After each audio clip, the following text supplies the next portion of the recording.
Hello, everyone, and good afternoon. Welcome to today's webinar, where we're going to be talking about the latest information on PPAs and wider corporate renewable power purchase in Europe. My name is Phil Cole, Director of Industrial Affairs at Wind Europe, and I'm delighted to be joined by a range of experts from right across the renewable energy spectrum. Maria, Senior Advisor for Electrification and Renewable Hydrogen at Wind Europe, along with Alexandre, our analyst for offshore wind, also from Wind Europe. Simon, Policy Advisor for Markets and Investments at Solar Power Europe. And we're delighted to be joined by Olivier, Senior Advisor for the Financial Institutions Department at the European Investment Bank. So many of you will be familiar with Resource, most likely for the event, but we'll talk a little bit about the event later on. But I wanted to quickly introduce Resource, which runs throughout the year, which is called the Resource Platform. Resource was established 10 years ago to essentially help accelerate in Europe the corporate renewable energy procurement market, focusing on removing those barriers to corporate offtake. The aim of Resource is essentially to make it easier for corporates to procure and use renewables. The platform, which, as I said, runs throughout the year, focuses on three key areas to help make this happen. The first being promoting a regulatory environment which creates opportunities for corporate offtake, so looking at barriers that get in the way to corporates being able to access the renewable electricity that they need. The second being to essentially act as a knowledge hub to support the growth of the renewable energy procurement market here in Europe, but also learning from experiences from markets outside. And the third being providing networking opportunities. So as I mentioned, we have the annual event that we have in Amsterdam every year, coming up later this year, but also then through a series of national hubs, which we will also look at. And that work is essentially supported through a number of regional hubs and national hubs in various markets, but it's supported as well through an advisory board, and you can see many of the different companies who are involved here and organizations, and a range of association partners from right across Europe representing a range of different industries. And one of the key strengths of Resource is essentially the ability to bring together corporate off-takers from a wide range of renewable interests, be they the energy intensive industries, manufacturers, right through to the support and advisory services that are needed to help make this happen.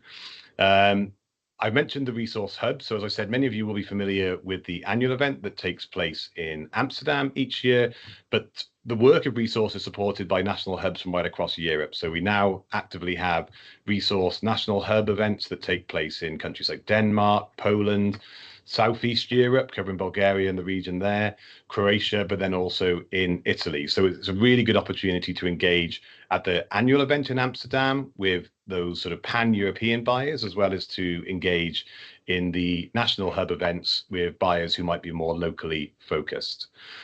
So that is it for me for a second. So I'm now going to hand over to start the data, which I know you're hungry for, on the state of the corporate PPA market. So I'm delighted to hand over initially to Simon to take us through that information, and then followed by Alexandre. So Simon, over to you.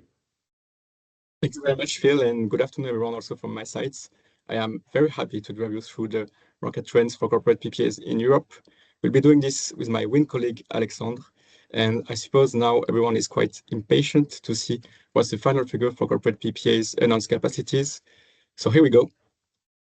9 gigawatts. This is the final number for capacities announced in the year 2025 in Europe. A slight slowdown if we compare to the record year we had in 2024, but still the third best year for corporate PPAs.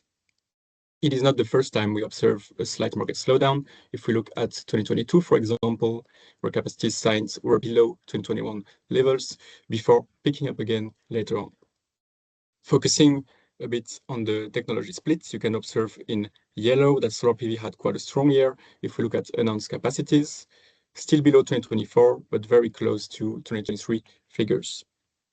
Onshore wind remains with relatively similar announced capacities compared to last year, but offshore wind is where the slowdown can be particularly identified in lighter blue, and we'll come back to that later. Now let's have a look at cumulative capacities.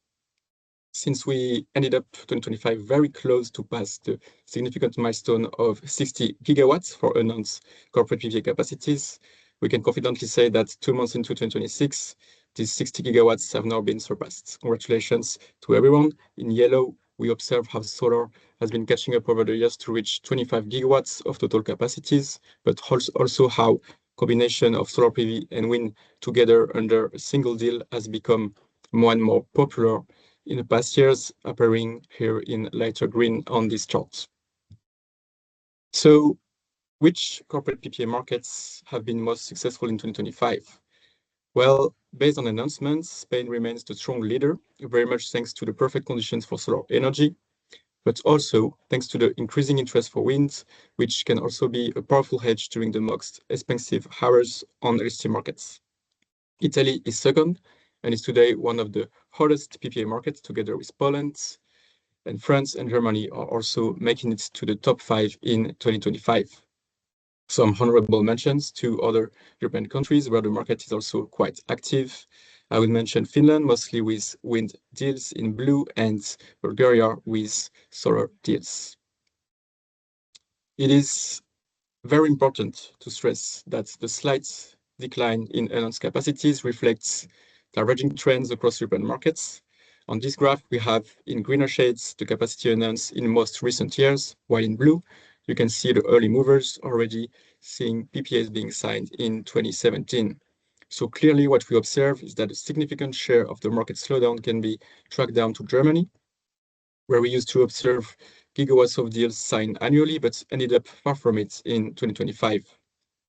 Price cannibalization, stagnating electrification, the slow grid build-out, the slow rollout of storage, all of those are leading in the end to low capture prices, but also grid congestion and curtailments. And ultimately, this has really put quite some pressure on the PPA market in Germany.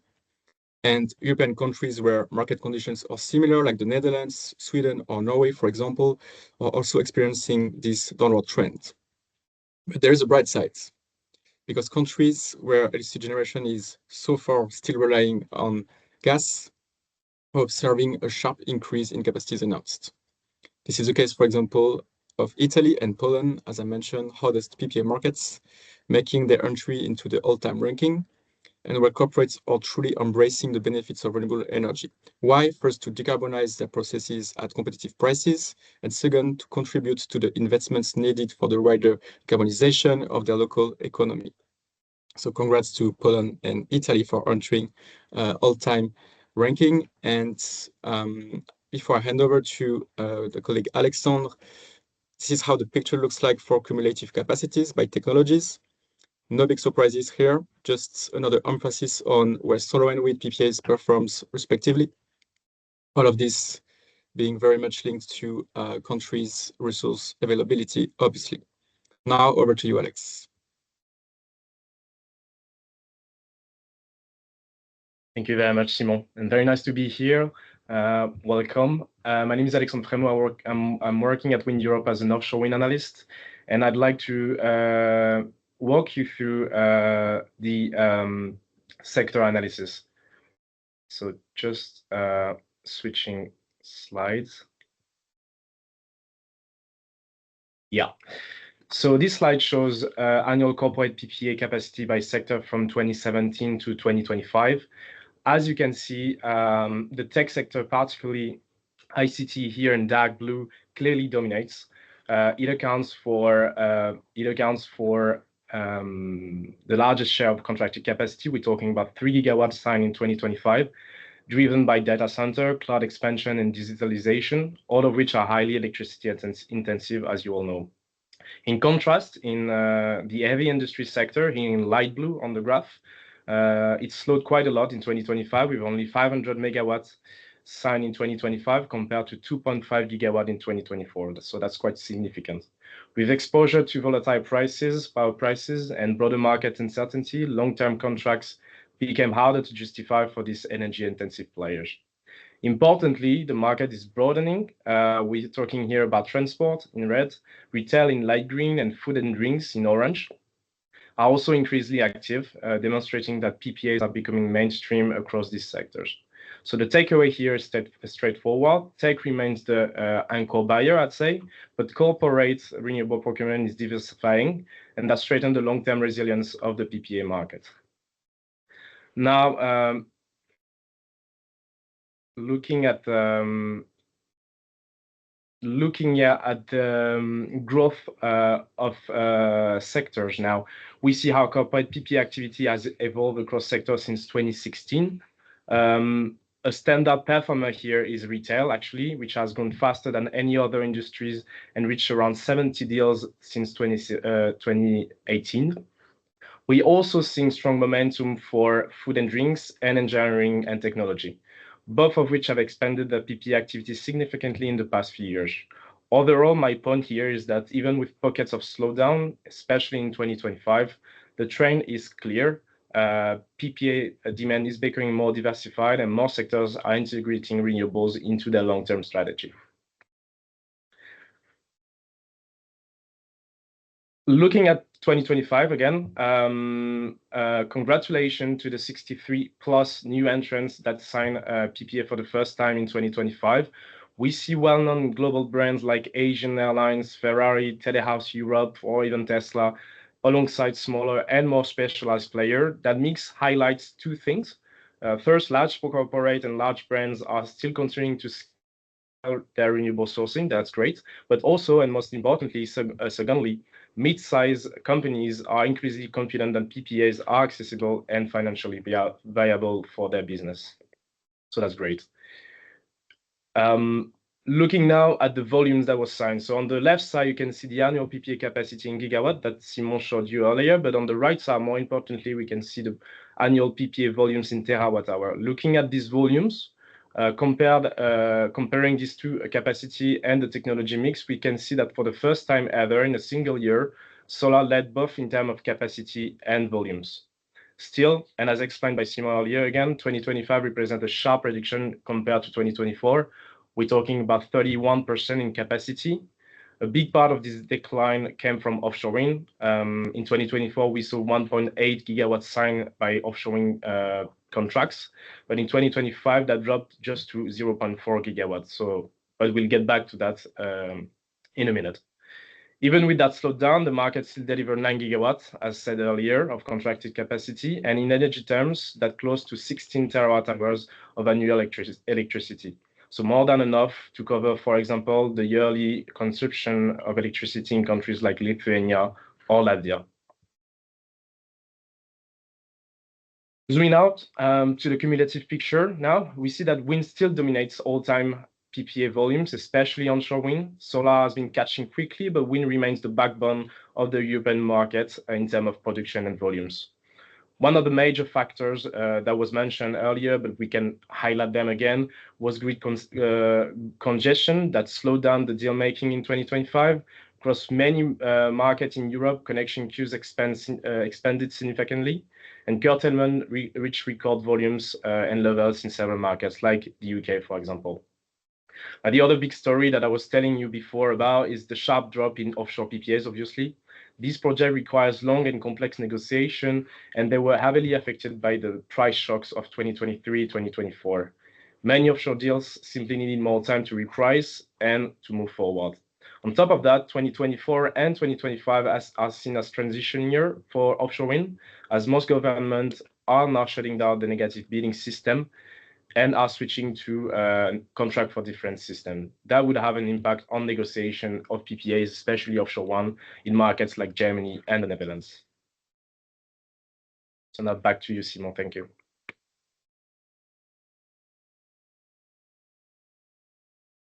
Thanks a lot, Alex, for this overview. I would like to finish by maybe mentioning a little bit the drivers for further corporate PPA growth. What will be these main drivers? Well, first one is clearly electricity demand, because electricity demand has been stagnating in Europe for the past years, mostly because electrification is too slow.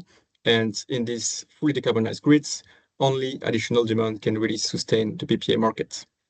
Second one is the pace of the rollout of flexibility, the rollout of storage, and the grids build out. Good news on this one is that the EU is currently working on its own grids package, but the flexibility agenda is still to be clarified. As last important driver, it will be crucial to remove all existing market and regulatory barriers to the uptake of PPAs with supportive policies. And speaking of policies, I think it's now time that I hand over to you, Maria, Senior Advisor at WindEurope.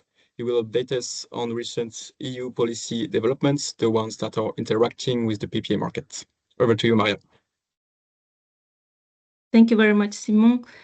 And it's a pleasure to be here with you today. So let me walk you through what has been happening on the EU policy arena on PPAs.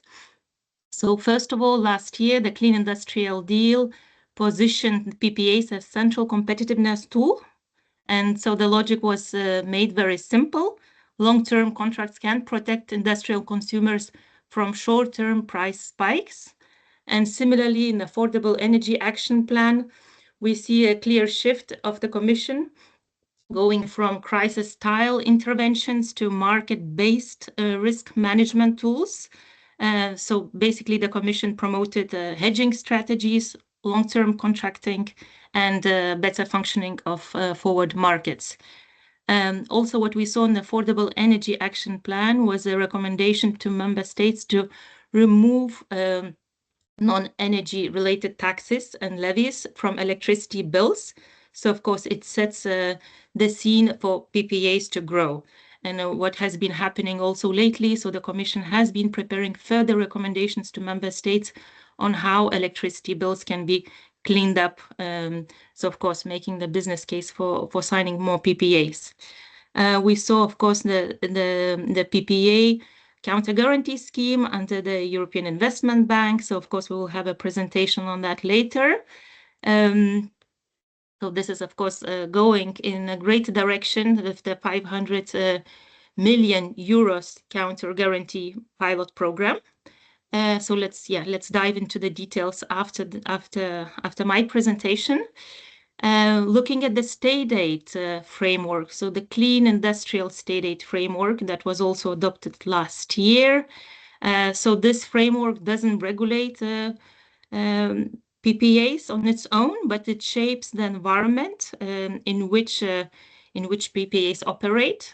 So the framework supports CapEx investments, namely for electrification, storage, and renewables deployment. So, of course, indirectly, it supports PPAs by lowering electricity prices for energy consumers, so industries, and improving bankability of electrification projects. What the Commission is also preparing is the Industrial Accelerator Act, which has been postponed several times. And what we see there, it's the European Low Carbon Steel label, which is a new voluntary label to put a label on the carbon intensity of steel products. And basically, the Commission will look into both direct and indirect emissions for this label. So in terms of electricity emissions, it will be looked, so the Commission will look both into the emissions, so the national grid mix, but also contractually sourced fossil-free electricity in the EU, so which might be counted as zero, but this needs to be further regulated in the delegated acts. And then finally, so the Commission is working also on the Electrification Action Plan. So, of course, there's a big potential for PPAs to play a big role, but this is still to be announced later in the first half of the year. So what we can see that it's not one policy instrument. It's really a puzzle of different instruments that support PPA deployment. If we could move to the next slide, please. And so, as many of you are aware, the European Commission has launched a call for evidence on removing barriers to PPAs. So the consultation is open until tomorrow. Resource platform is responding to the consultation. So the key goal of this consultation is to gather evidence to understand why PPA market is not scaling fast enough.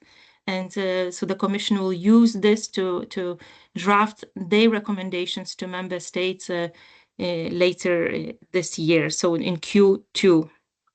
And namely, they are looking into access for small buyers, cross-border PPAs, and also other obstacles. Connected to this topic, if we could go to the next slide, please. We wanted to mention the PPA guide that we published last summer, and it's available on Resource website. So this is, of course, very relevant during the Commission's consultation.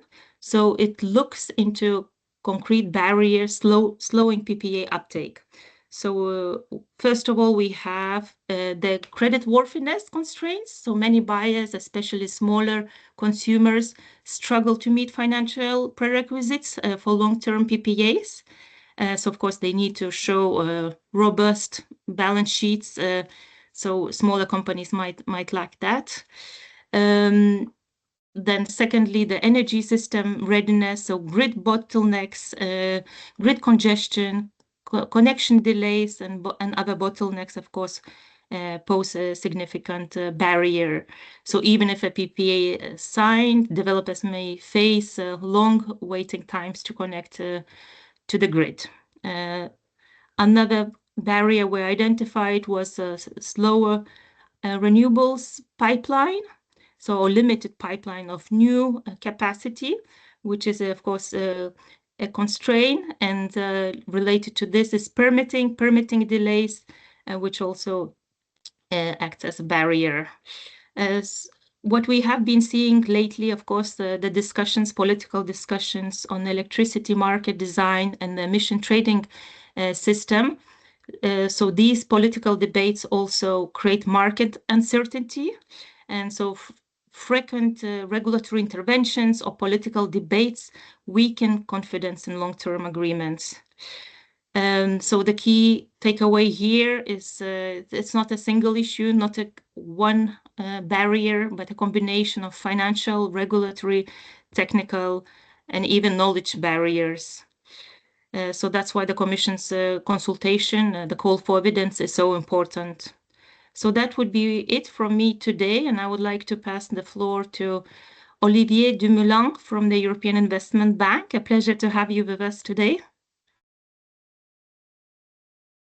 Thank you, Maria. And before Olivier jumps in, because we're really looking forward to hearing about this excellent support that the European Investment Bank has been providing to corporate offtake, I also want to give the opportunity for you in the audience to ask questions. Now, there's many of you taking part in this webinar today, but we do have a section towards the end to submit questions to the speakers. So at the top of your screen, you should see a box which says Q&A. Please click on that, submit your question, and we'll get through as many as we can towards the end of the webinar. So Olivier, indeed, please, over to you to hear the work of the European Investment Bank on this topic.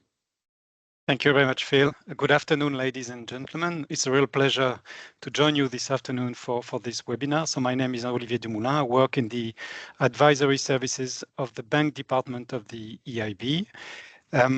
Let me first thank Resource for the invitation to present our PPA product this afternoon. It's a great opportunity for us to be able to share this with you. So what I'm going to do in the next 10 or 12 minutes is to go through the product that we have developed over the last year and that we are now offering to the market. I would say a few words about the context, the objective of the product, but I will also go into the details of its functioning.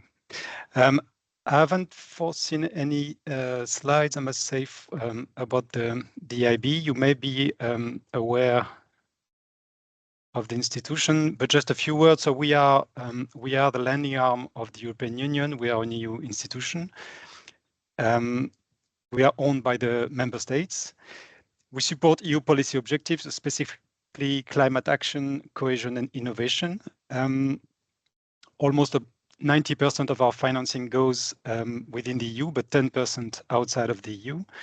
And last year, we provided about 100 billion euros of financing, and about 60% of this figure was dedicated to green projects. And this included about 33 billion euros for energy efficiency, renewable energy, and grids. So if we go back to our PPA, oh, sorry.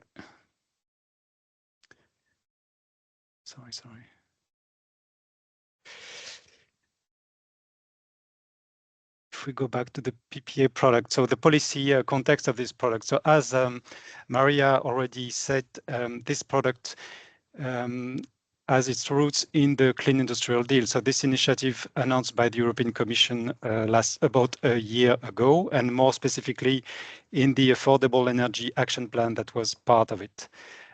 So as part of this plan, the IB has designed a few new products to contribute to the objective of the Clean Industrial Deal, and one of them was indeed this pilot counter guarantee program for PPAs.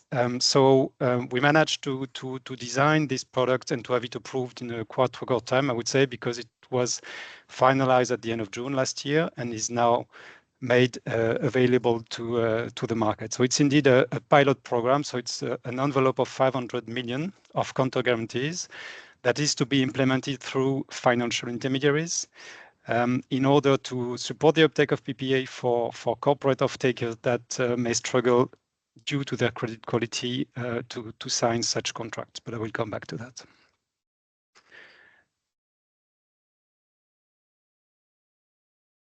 So as was already said, the rationale of this product is a broadly shared perception on the market that the lack of creditworthiness of some of the off-takers, and especially of the smaller scale ones and of the new categories of off-takers, is a barrier to the uptake of the PPA market. And this has been confirmed by a number of studies and reports.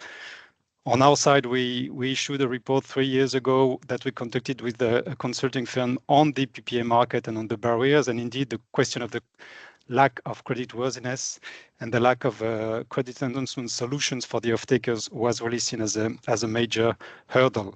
This was also confirmed by the Draghi report on the same topic. And indeed, the resource guide that was mentioned already puts at the top of the list of the hurdles the need to demonstrate sufficient creditworthiness when signing a PPA.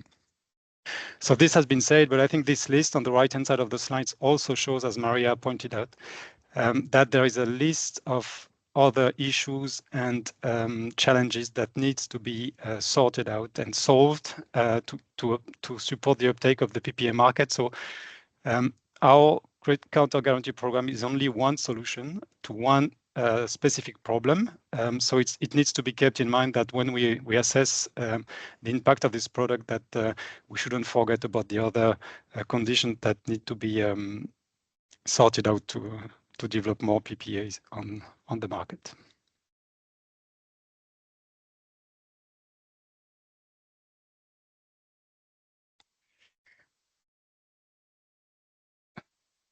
Sorry. Now, as was said already, if we look back, most of the PPAs that have been signed in Europe over the last year were signed by big blue chip US and European companies for which the question of credit quality and credit enhancement was not really relevant. But from what we understood from the market discussions we have conducted over the last months, is that indeed the market is moving towards new type of off-takers. Whether smaller off-takers, so we speak here about mid-caps, or corporates that do not have such a high rating, that also maybe rating in the non-investment grade category, and for which there is definitely a need to find a solution on the market to enhance their credit quality.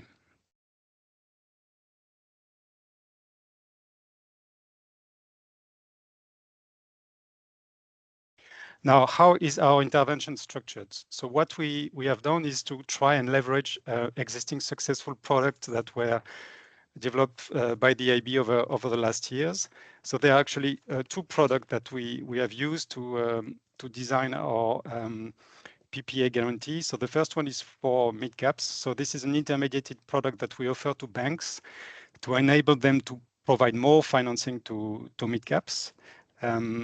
So it's a risk-sharing facility, as we call it, by which we share the risk on mid-caps with the selection of commercial banks to provide them some capital relief, also to alleviate their potential exposure limitation to this name. So over the last years, we have provided about 10 billion euros of these facilities with more than 50 banks across the EU. There is a more recent product on which we have also constructed our PPA guarantees, the wind package, which is a guarantee, again, that we provide to bank, but specifically for the wind industry and for the OEMs, so the equipment manufacturers that need to provide performance guarantees within their contracts and that are in search of a credit enhancement solution for this purpose. So here we have signed in 18 months about 5 billion of guarantee lines to the sector to support this wind industry. This has been quite successful, and this is a model that we also try to use for the PPA guarantee. So how is our product working? It's a relatively simple product, notably as compared to what the national authorities have put in place for PPAs in a number of EU countries. So this has been typically in the context of a power supplier signing a PPA with a power purchaser over a certain period of time for an agreed value, so including a potential delivery of energy if it's a physical PPA. And there we would assume that the power supplier is not necessarily keen on taking risk of a specific purchaser. And this is obviously often linked to the fact that the financiers are not necessarily happy with the risk taken by the supplier when selecting some purchaser. So the purchaser would seek a credit enhancement solution. It would typically go to his house bank, to a financial intermediary to get this credit enhancement. And our scenario is that this credit enhancement would take the form of a payment default guarantee by the bank. So the role that the IB would play here is to stand behind the financial intermediary. It means that the IB is not going to front the guarantee. This will be the role of the financial intermediary. However, we'll be here to counter guarantee part of the exposure of the financial intermediary on the purchaser itself for the benefit of the supplier. So there is a question, the amount that would be potentially guaranteed by the intermediary. And we see that there is no very clear consensus with regard to the amount that needs to be covered. There are different approaches within the EU linked to different appetites for merchant risk. But indeed, for us, the principle is that we would support the financial intermediary up to a certain percentage of its exposure on the off-taker.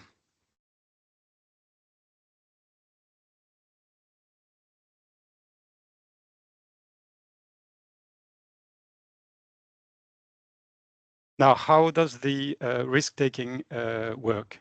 So basically, what we would do is to be taking up to 50% of the risk of the bank. So we would counter guarantee up to 50% of the guarantee provided by the bank. We would do that on a pari passu basis.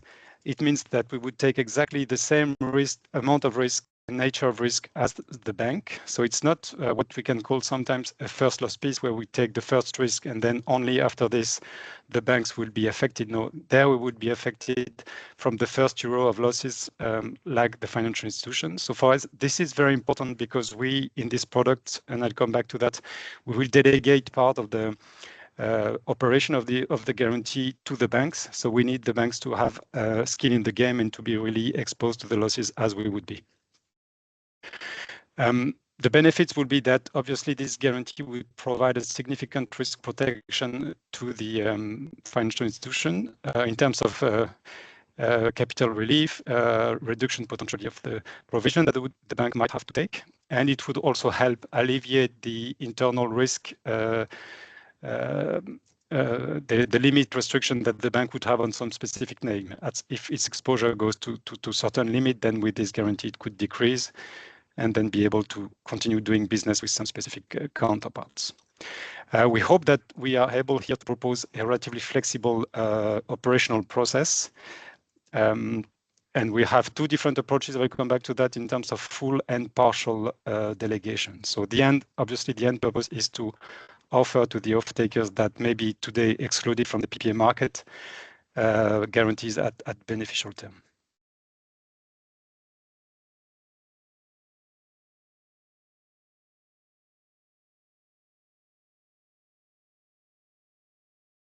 Sorry, I'm trying to move the slides further. It's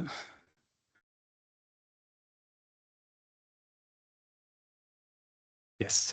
So we cover two types of off-takers. As I said, the mid-caps on the one hand, on the other, the corporate. So here, this is directly linked to the mandate that we have received from the European Commission to support a company that may be excluded from the PPA market so far. So these are the mid-caps. The way we define these categories are based on the staff headcount, basically, but we are exploring now solutions to have a bit more refined definition of the mid-caps, and notably to take into account the turnover of this company, so that we can also comprise within this guarantee company that may have staff below 250 employees, but that have a turnover on activity which is relatively more significant.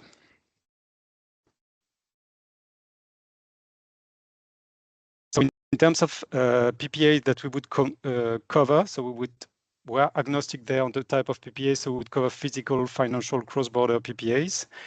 And in type of assets, also linked to our mandate to promote additional renewable energy capacity, we would focus on greenfield and repowered asset, but we have also, following feedback we got from the market, expanded this scope to also brownfield projects, especially when the off-takers are mid-cap. So we hope with that we will be able to capture the vast majority of the PPAs and the off-takers that are in need of a guarantee.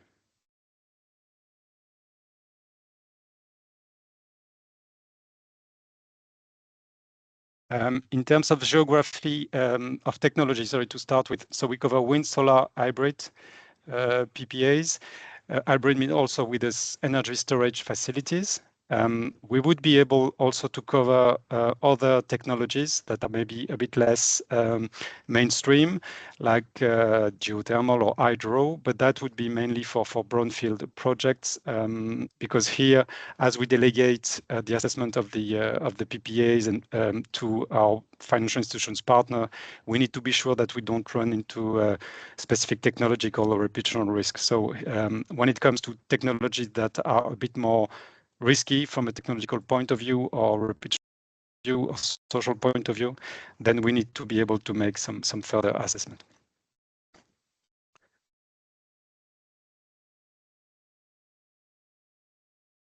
Now, in terms of geographies, we would cover the EU plus Norway and Iceland. And here we speak about the location of the renewable asset and also the location of the off-taker. So it means that we can cover companies that are located outside, subsidiaries of companies that are located outside of the EU, but the subsidiary need to be registered in the country.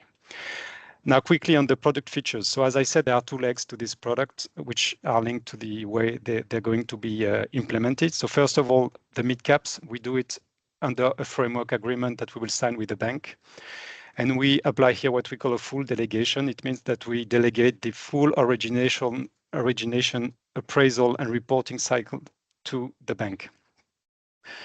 It means that the banks, once this framework has been signed, does not need to come back to us for every credit decision. So it's fully delegated to it. But the framework agreement will contain a number of elements to set the limit of this intervention. First of all, in terms of minimum rating that the off-taker can have. So here it's B1 indicatively, in terms of maximum amount of the guarantee that can be provided, counter guarantee from the IB, here 25 million. In terms of tenor, so it's up to 6-7 years for the mid-cap. So you may say here for a PPA sounds a bit short, but this is the weighted average life of the exposure. So it means for PPA that can be assimilated to amortizing exposure, then we can go up to 10 or 12 years for mid-caps. We don't have any specific restrictions for the sector. Here we can cover vast array of economic activities, and this also echoes what Alexandre said before in terms of diversification of the activities of the off-takers.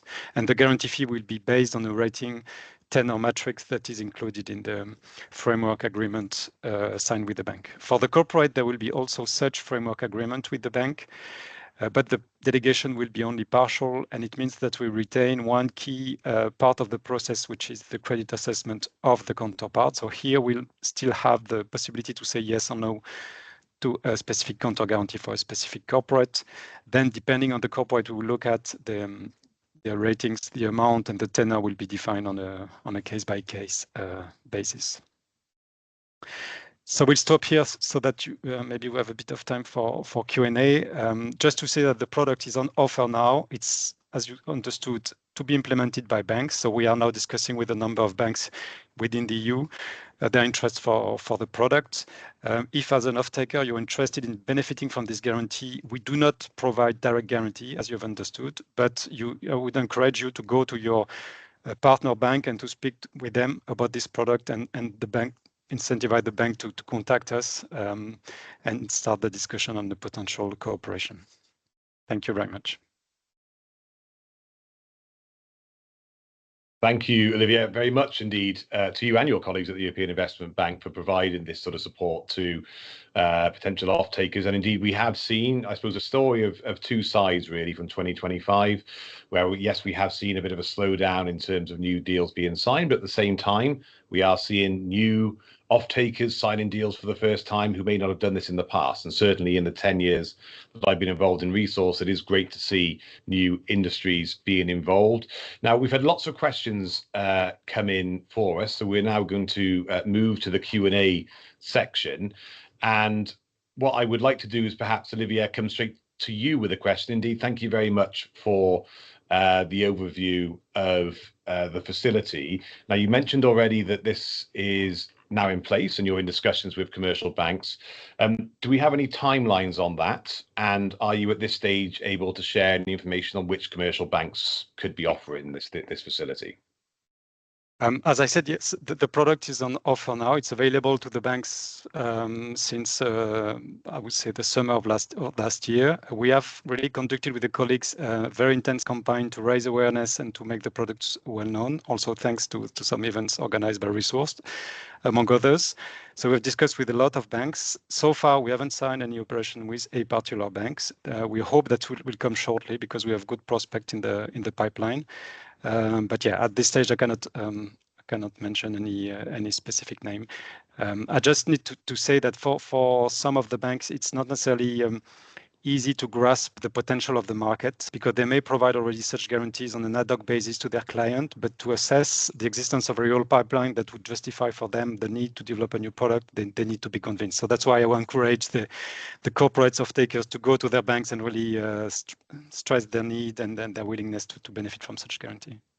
Yeah, thanks, Olivier. I think that's a very clear message to us all here that indeed, we're putting this support in place, but we need to show that need case really to these commercial banks to, do their side of the negotiation. So thank you very much for that.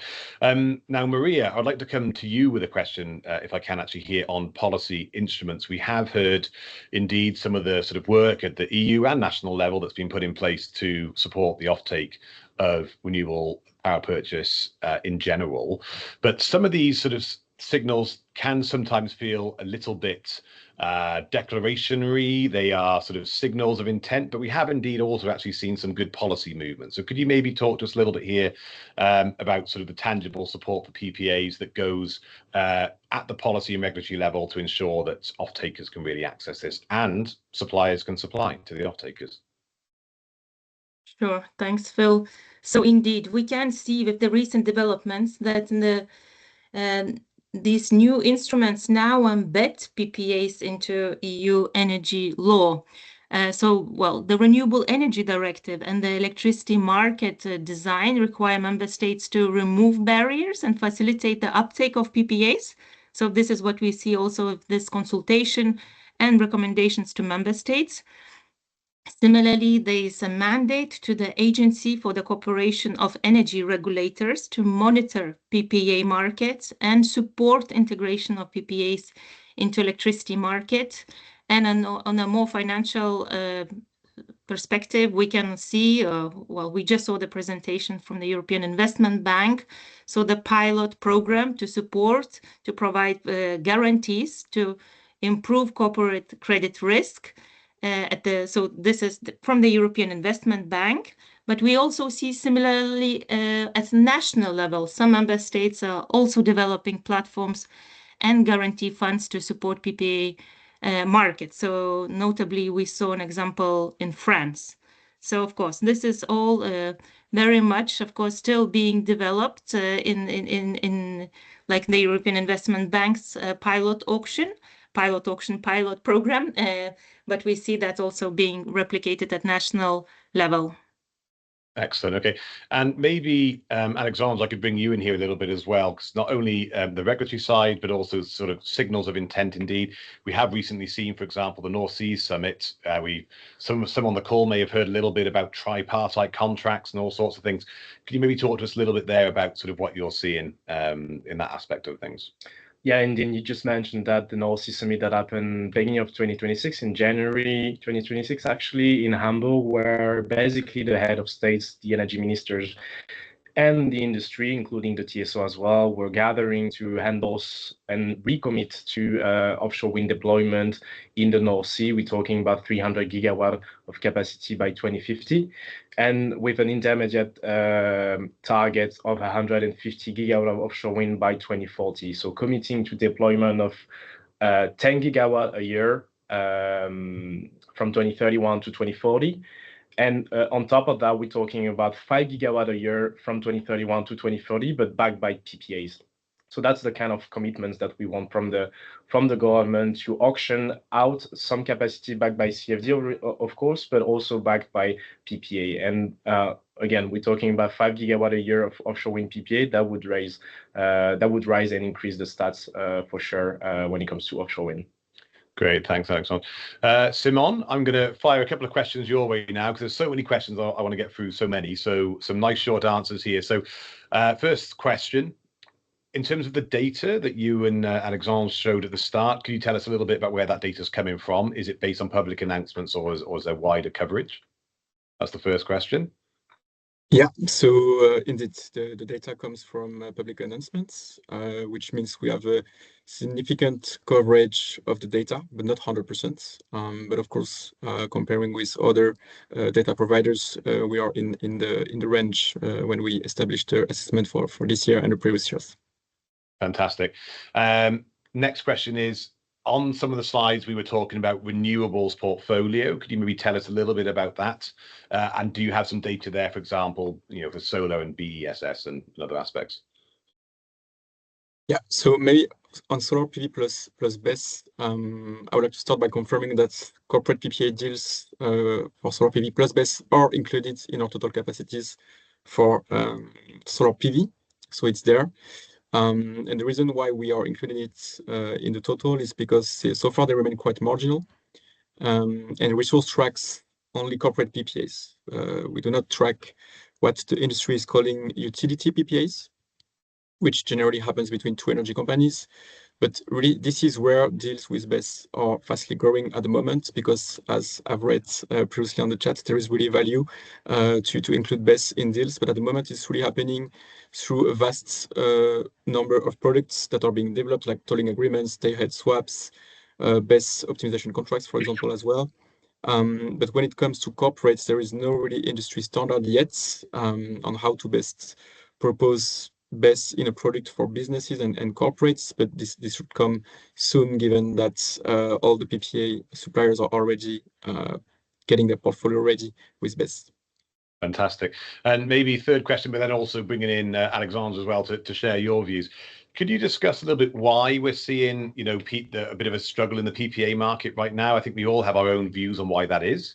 But from perhaps more of a top line level, what's causing some of this sort of slowdown that we're seeing, particularly when we're then seeing new off-takers trying to enter the market? What's your take on that? Maybe Simon, you first.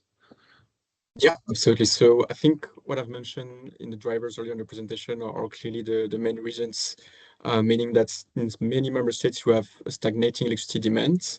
So of course, if the grid is already decarbonized, there is not so much room for PPAs to grow. And so for that, we will need electrification and fast to have additional demand for PPAs as well. Another one is for sure the first signs of saturation of the system, and because the grid is not building fast enough, because storage could be built faster, so we can build also more renewables next to it.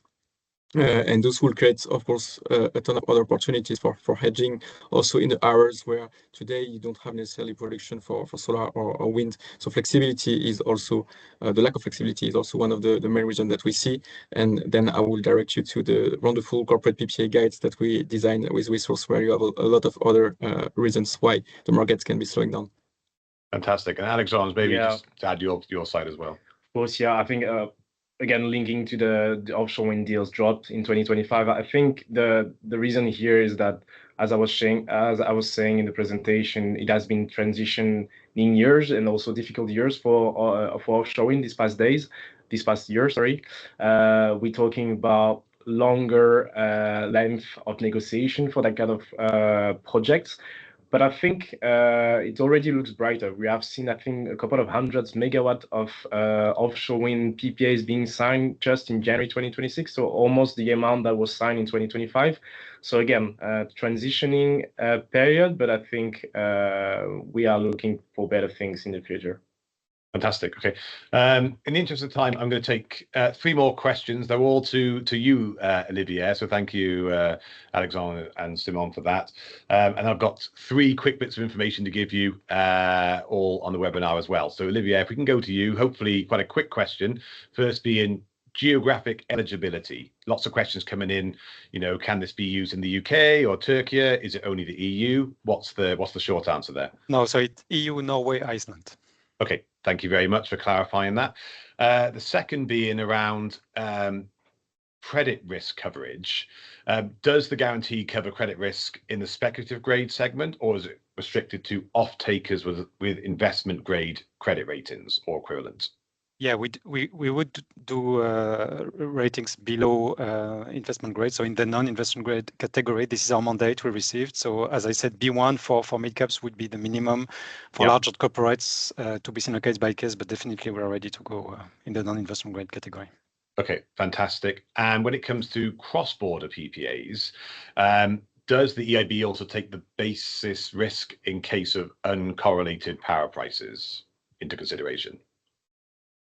Well, I think we wouldn't go into these details. We will cover part of the PPA contract value that is covered by the bank. So if the bank is ready to do so, and we can cover part of it, I think that might be possible. Yeah. Okay, fantastic.